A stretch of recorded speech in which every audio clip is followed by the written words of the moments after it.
ले जिस दिन मनोज रावत की हत्या आ गया, हमारे यहाँ कहते हैं ना दे मूसलो कौन है साहब, रावत जी कालिख पोत करके मैं केदारनाथ से उसको विदा करूंगा। अब वो कितने पुलिस कितना भी एस्कॉर्ट कर ले उसको, जिस दिन मैंने पहचान लिया और जिस दिन मैंने उसको पकड़ लिया, मैं कालिख पोत करके उसको यहाँ से विदा करूंगा और वो अंतिम दिन उसका उत्तराखंड में दलाली करने का होगा। इस समय पहाड़ बहुत बड़ी परेशानी, सामाजिक परेशानी से जूझ रहा है। गाँवों में 40-40, 42-42 साल के लड़के बेरोजगार और बिना शादी के घूम रहे हैं। केदारनाथ उपचुनाव को लेकर जो राजनीतिक दल हैं लगातार वो प्रचार प्रसार अपने क्षेत्रों में कर रहे हैं। अभी कांग्रेस के प्रत्याशी मनोज रावत जी हमारे साथ मौजूद हैं, जो कि केदारनाथ विधानसभा में लगातार प्रचार प्रसार कर रहे हैं। सर, लगातार जनता के बीच में जा रहे हैं आप, क्या रिस्पॉन्स है पहले तो जनता का? देखिए, जनता का रिस्पॉन्स बहुत अच्छा है जी।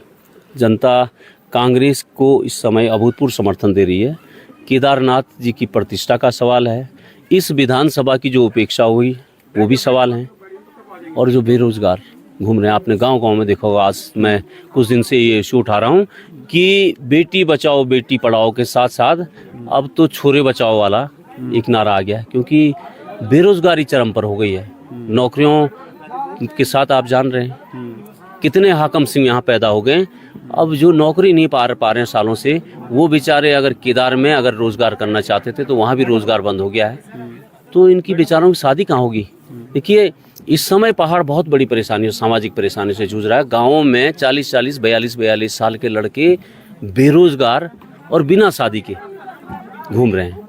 तो एक बहुत बड़े परिवर्तन की जरूरत उत्तराखंड में है, जिसकी शुरुआत केदारनाथ से होगी। और केदारनाथ के लोग अब समझ गए हैं, सरकार के जो कारस्तानियाँ हैं उनको समझ में आ गई है। उसके विरोध में केदारनाथ के लोग मत देंगे और मत कांग्रेस को मिलेगा। 2 चुनाव आपने पहले लड़े, और उन 2 चुनाव में और इस चुनाव में अंतर क्या देख रहे हैं आप सर? देखिए, उन 2 चुनावों से अभूतपूर्व समर्थन मिल रहा है। अच्छा। कारण क्या है कि उन 2 चुनावों में निर्दलीय भी होते थे, वो निर्दलीय जिनके पास अच्छी खासी संख्या में वोट था। इस चुनाव में आमने सामने की टक्कर है।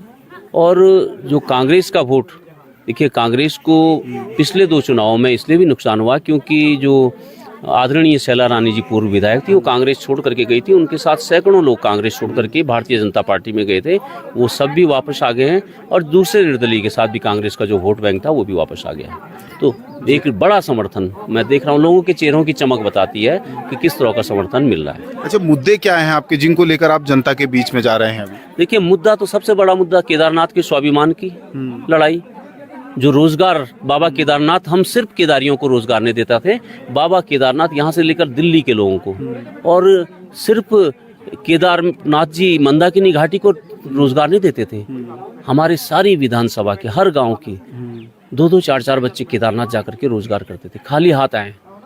जब उनके कमाने का समय था, 1 हफ्ता नहीं हुआ था, रोटी मुंह तक जा ही रही थी कि उनकी न केवल हाथ उनका निवाला छीना, बल्कि हाथ पर लाठी चार्ज भी किया। ऐसा अत्याचार हमने कभी नहीं देखा। जब टूर ऑपरेटरों को जेल भेजा गया, संगीन धाराओं में मुकदमा किया गया हो, ये जितने भी लोग हैं इनके 10 तो विभाग वहाँ मालिक हो गए हैं। जंगलात अलग लेता है, 10,000 रुपये की पर्ची जंगलात ने कटाई, पीछे से रेवेन्यू विभाग आ गया, फिर आ जाता है पुलिस विभाग, जब चाहे जिसकी मर्जी आती है। और घोड़े खच्चर वाले तो सबसे निरीह प्राणी होते हैं, जिसका दम, देखिए, आज तक हेली वाले का चालान करते हुए किसी को नहीं देखा होगा। आज तक कोई हेली कंपनी फ्रॉड में नहीं पकड़ी गई, कोई जेल नहीं गया आज तक के। बड़े साइबर क्राइम देखने के लिए आजकल कुछ इस जिले के इंस्पेक्टरों को जो अलग अलग जगह नियुक्त किए गए हैं पूरे प्रदेश में, उनको प्रचार करने के लिए, साइबर क्राइम को ढूंढने के लिए यहाँ भेजा गया। एक साइबर क्राइम बता दें, हर दिन दर्जनों लोग फर्जी टिकट के मांग लेकर के पुलिस के पास आते हैं, एक भी नहीं पकड़ा जाता है। लेकिन लाठी का जोर हमारे खच्चरों पर और हमारे मजदूरों पर चलता है। ये अन्याय कब तक सहेंगे? उठेंगे ये लोग। और दूसरा, में आप मुद्दे की बात कर रहे हैं, ये बाबा केदारनाथ के सेवकों को क्या देंगे? केदार इनको कमा के दे रहा है। मैं जल्दी एक प्रेस कॉन्फ्रेंस करने वाला हूँ, कैसे पिछले 10 सालों में इन्होंने खच्चरों की कमाई में लूट में बंदरबाद करी है। अच्छा। करोड़ों रुपए का मामला है। जल्दी हमारे बड़े नेता जिस दिन आएंगे, उस दिन हम दिखाएंगे कि यहाँ रुद्रप्रयाग जिले के विकास कार्यों को तो इतना पैसा खच्चर हमारे कमा के देते हैं कि रुद्रप्रयाग जिले को तो कोई जरूरत ही नहीं है। उन खच्चरों के लिए कुछ नहीं हो रहा है। खच्चरों से कमाई करोड़ों रुपया हो रही है और खच्चरों पर कुछ पैसा ही खर्च नहीं हो रहा है। केदारनाथ का गढ़वाल मंडल विकास निगम का रिजॉर्ट पूरे गढ़वाल मंडल के लोगों को पाल रहा है। इतनी इनकम है कि सारी तनख्वाह केदारनाथ के रिजॉर्ट से निकल रही है। और बद्रीनाथ केदारनाथ मंदिर समिति से इतिहास में पहली बार 10 करोड़ रुपया का पुख्ता सबूत मेरे पास है, लेकिन मैंने ये सुना है कि 15 करोड़ रुपया सरकार ने लिया है। लेकिन बीजेपी कह रही है कि हम लगातार विकास कर रहे हैं, केंद्र में हमारी सरकार है, राज्य में हमारी सरकार है, जनता हमें वोट करेगी क्योंकि कुछ गलतियां हमसे हो गई तो उसे सुधार भी किया जा सकता है। कौन सा विकास? इस जिले में विकास दिखा दें आप। इस जिले में ढूंढ करके कोई प्रोफेशनल इंस्टीट्यूट दिखा दो। गुप्तकाशी के पास में गढ़तला गांव है, गढ़तला गांव के लोगों ने सैकड़ों नाली जमीन नर्सिंग कॉलेज के लिए दी। नर्सिंग कॉलेज कहाँ खुला है ये पूछ लीजिएगा। अभी मुख्यमंत्री आए थे यहाँ, मुख्यमंत्री आए थे, बड़ी आशा थी यहाँ के लोगों को, यहाँ कोई इंस्टीट्यूट तो नहीं दिया। हम धन्यवाद देना चाहते हैं, बगल पर रुद्रप्रयाग विधानसभा में उन्होंने वेटनरी कॉलेज दिया। अरे भाई, हमारे पास हजारों नाली जमीन है, हम मुफ्त में जमीन देने को तैयार हैं, लेकिन आपने हमको कोई कॉलेज नहीं दिया। सड़कों के हाल, घोषणाओं के अगर पोस्टमार्टम हम करने लगेंगे, मिसिंग लिंक के नाम पर एक रोड को जोड़ने का फर्जी टेंडर करते हैं, और विभाग के अधिकारी भी इतने लायक हैं। मुझे तो लगता है कि उत्तराखंड सरकार ने अधिकारियों से इतनी बड़ी वसूली करने लगे हैं, उनका हर निर्णय सरकार को भारी पड़ रहा है।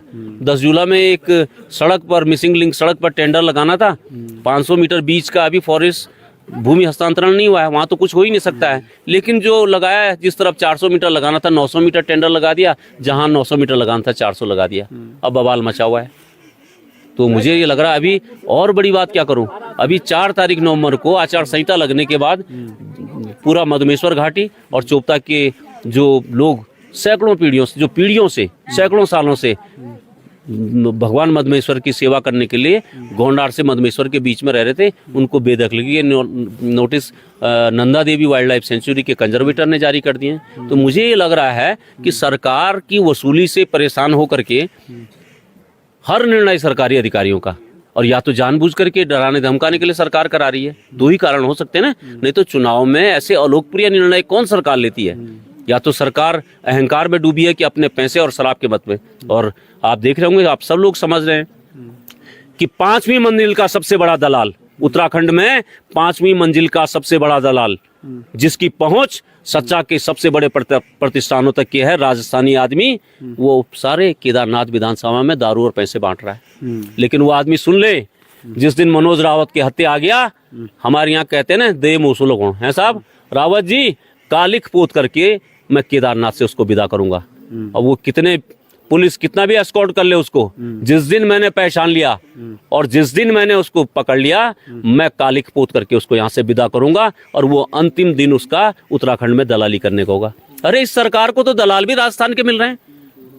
नर्सें, एम्स की सारी नर्सें राजस्थान से भर दी, अब दलाल भी राजस्थान के लिए मिल रहे हैं। बागेश्वर के चुनाव को उसने बिगाड़ा है, और बागेश्वर का चुनाव बिगाड़ने के बाद वो केदारनाथ के चुनाव में तमाम दारू और पैसा बांट रहा है। तो इस सरकार को देखिए, सरकार को अपने अधिकारियों और जनता पर भरोसा नहीं रह गया, दलालों पर भरोसा रह गया। अब दलाल कितना चुनाव जीता पाएंगे, ये तो भगवान बाबा केदारनाथ ही जाने। जन समर्थन से क्या लग रहा है सर कि बिल्कुल किस तरीके से सीट निकली, कितना? देखिए, ये बहुत छोटा गांव है और हम 4 घंटे बाद पहुंच रहे हैं। ये माताएं बहनें जो खड़ी हैं, इनका ये जन समर्थन है। ये परेशान है, इनके हर घर में, हर घर से केदारनाथ जाता है आदमी। ये कर्जा लेकर के केदारनाथ गए, जाते थे हमारे लोग, कर्जा लेकर के ही केदारनाथ जाते थे, लेकिन साहूकार या दुकानदार कहता था यार वापस आएंगे, पैसा बचा रहेगा। ये कर्जे को लेकर के केदारनाथ गए और कर्जा लेकर के आए। इनके साथ जो अन्याय अत्याचार हुआ, 31 तारीख की आपदा के बाद किसी रुद्रप्रयाग जिले के आदमी को हेलीकॉप्टर से नहीं लाया गया। साफ साफ अधिकारियों ने इनको लाठी चार्ज करके भगा दिया कि लोकल लोगों को नहीं ले जाएंगे। ये लोकल लोग पाकिस्तान से आए हैं, और जो ये लैंड जिहाद, थूक जिहाद, मूत जिहाद, ये जो करने वाली सरकार, 350 खच्चर। माननीय पूर्व मुख्यमंत्री के सामने एक जम्मू कश्मीर के व्यक्ति ने कहा कि 350 तो अकेले मेरे खच्चर हैं, 1500 से ऊपर अधिक खच्चर जम्मू कश्मीर के लोगों के हैं।